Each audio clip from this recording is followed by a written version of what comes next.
Hello students, how are you all? I hope you all are fine at your home.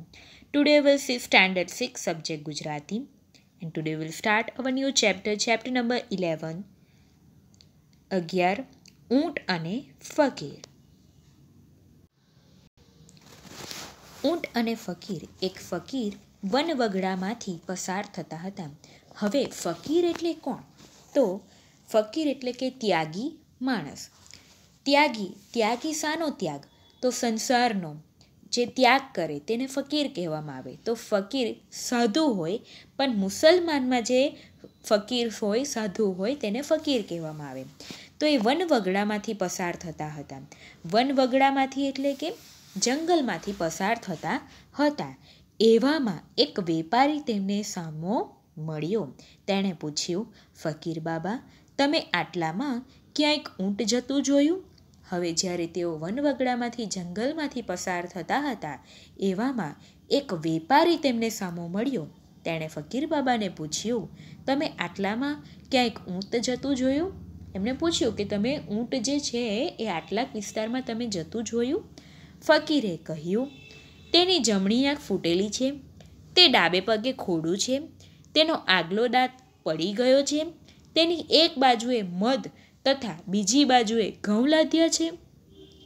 જ્યારે પેલા વેપારીએ ફકીર બાબાને પૂછ્યું કે તમે આટલામાં ઊંટ જતું જોયું, તો હવે ફકીરે પેલા ઊંટનું વર્ણન કર્યું કે શું તેની જમણી આંખ ફૂટેલી છે, તે ડાબે પગે ખોડું છે, તેનો આગલો દાંત પડી ગયો છે, તેની એક બાજુએ મધ તથા બીજી બાજુએ ઘઉં લાદ્યા છે.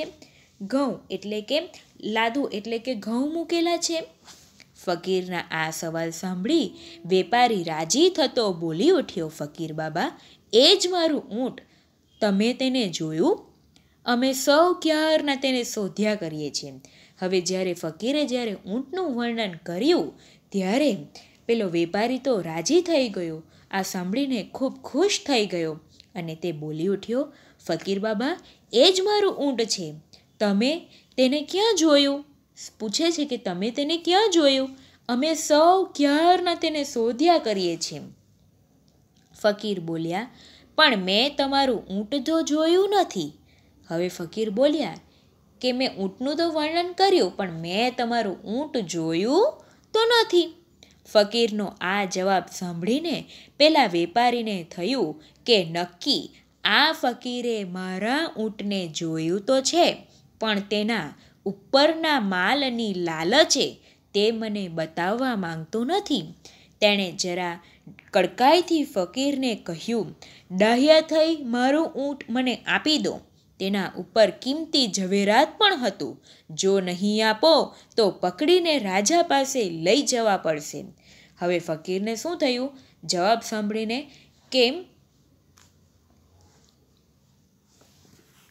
ફકીરના જવાબ સાંભળીને પેલા વેપારીને થયું કે નક્કી આ ફકીરે મારું ઊંટ જોયું તો છે, પણ તેના ઉપર જે માલ હતો, તેના ઉપર જે સામાન હતો કિંમતી મૂલ્યવાન, તેની હવે એને લાલચ લાગી છે, એટલે તે મને બતાવવા માંગતો નથી. તેણે જરા કડકાઈથી એટલે કે ગુસ્સો કરીને પૂછ્યું, કડકાઈથી એટલે કે સખતાઈથી પૂછ્યું, સ્ટ્રિક્ટ થઈને પૂછ્યું. ફકીરને કહ્યું, દાહ્યા થઈ મારું ઊંટ મને આપી દો, કે જો મારું ઊંટ હોય તમારી પાસે તો મને આપી દો. તેના ઉપર કિંમતી ઝવેરાત પણ હતું. તેના ઉપર કિંમતી ઝવેરાત એટલે કે સોના ચાંદી પણ હતા. જો નહીં આપો તો પકડીને રાજા પાસે લઈ જવા પડશે કે જો તમે નહીં આપો તો તમને પકડીને રાજા પાસે લઈ જઈશ. ફકીર બોલ્યા, અરે શેઠજી, હું તમને ખરું કહું છું કે મેં તમારું ઊંટ જોયું જ નથી. પછી તેના ઉપર ઝવેરાતની તો વાત જ હશી. હવે ફકીરે જવાબ આપ્યો કે શેઠજી, હું સાચું બોલું છું કે મેં તમારું ઊંટ જોયું જ નથી. પછી તેના ઉપર ઝવેરાતની તો વાત જ શી? ઝવેરાતની ક્યાં વાત આવે? પેલો વેપારી હવે ગુસ્સે થઈ ગયો. તેણે પોતાના માણસોને કહ્યું, આ ફકીરને પકડીને રાજા પાસે લઈ ચાલો. હવે ફકીરના આ જવાબથી પેલો વેપારી ગુસ્સે થઈ ગયો. તેણે તેના પાસે જે માણસો હતા પોતાના માણસોને કહ્યું, આ ફકીરને તમે પકડીને રાજા પાસે લઈ ચાલો. રાજાએ ફકીરની ઝડતી લેવરાવી, પણ કશું ઝવેરાત તેની પાસે નીકળ્યું નહીં. ઝડતી લેવડાવી એટલે કે એમની તપાસ કરાવી, તપાસ્યો એને, પણ કંઈ કશું કિંમતી ઝવેરાત જેવું કંઈ નીકળ્યું નહીં. છતાં ફકીરે ઊંટનું જે વર્ણન આપ્યું તે તો બરાબર પેલા વેપારીના ઊંટનું જ હતું. તેથી તેણે તે ઊંટ જોયું નથી એ વાત તો કેમ મનાય? તેની ઉપરના ઝવેરાતની લાલચે તેણે તેને ચોક્કસ ક્યાંક સંતાડી દીધું છે એમ માની રાજાએ તેને સખત શિક્ષા કરવાનો હુકમ કર્યો.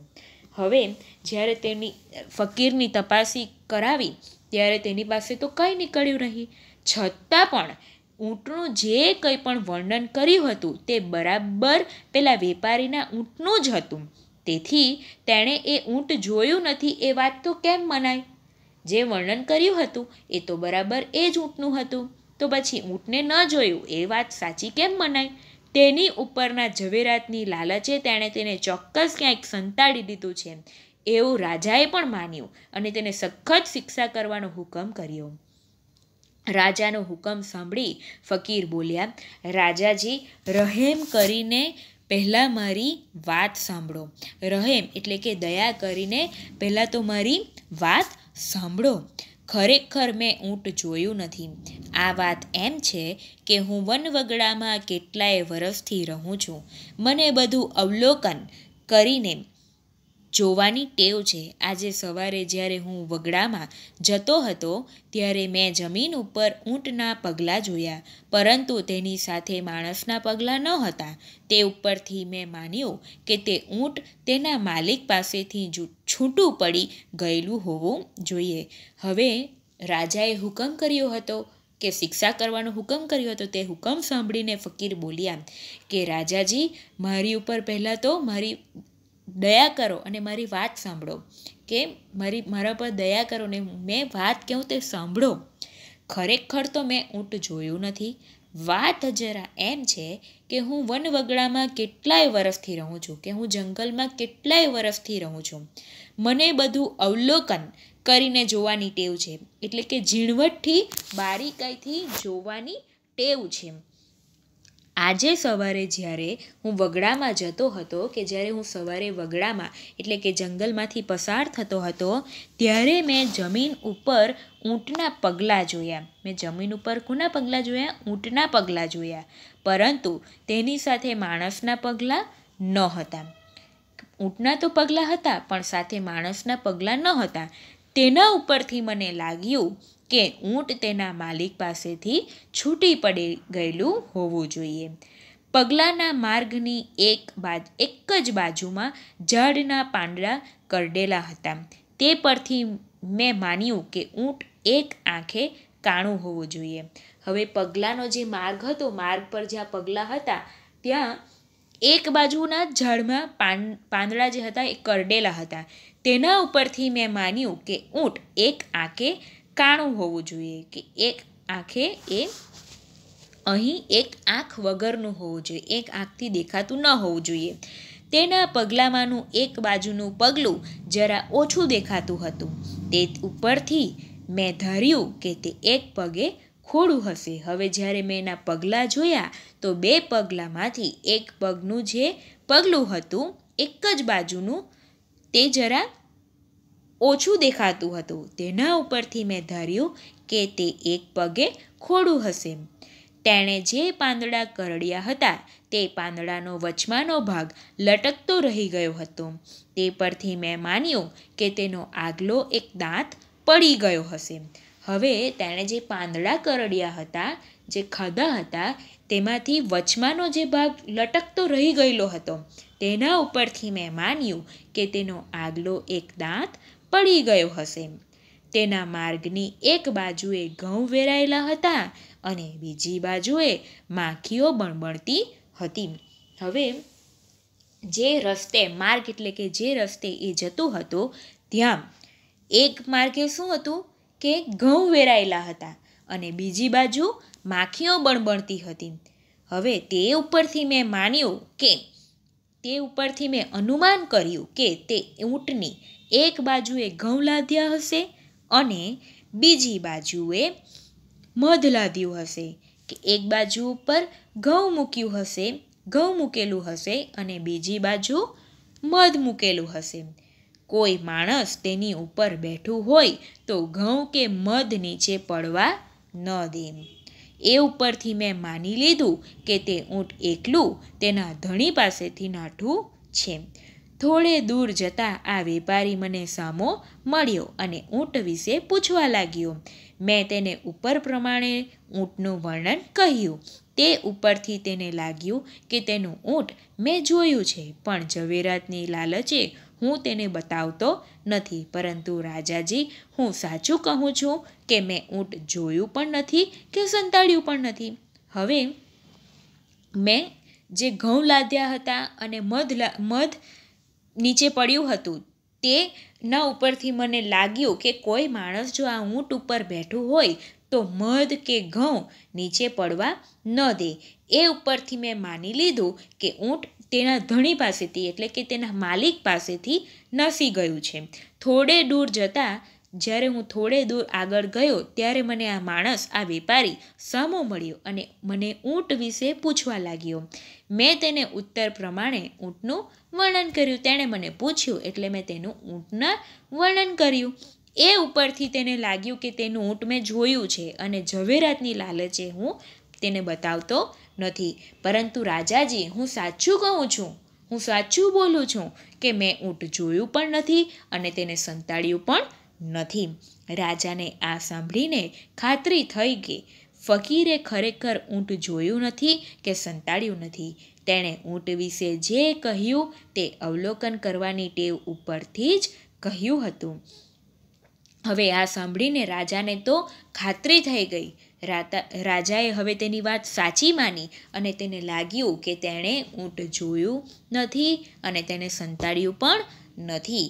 તેણે ઊંટ વિશે જે કહ્યું તે અવલોકન કરવાની ટેવ ઉપરથી જ કહ્યું હતું. રાજાએ ફકીરને ઇનામ આપી છોડી મૂકવાનો હુકમ કર્યો. હવે રાજાએ ફકીરને છોડી મૂકવાનો હુકમ કર્યો અને તેની અવલોકન શક્તિના ખૂબ વખાણ કર્યા.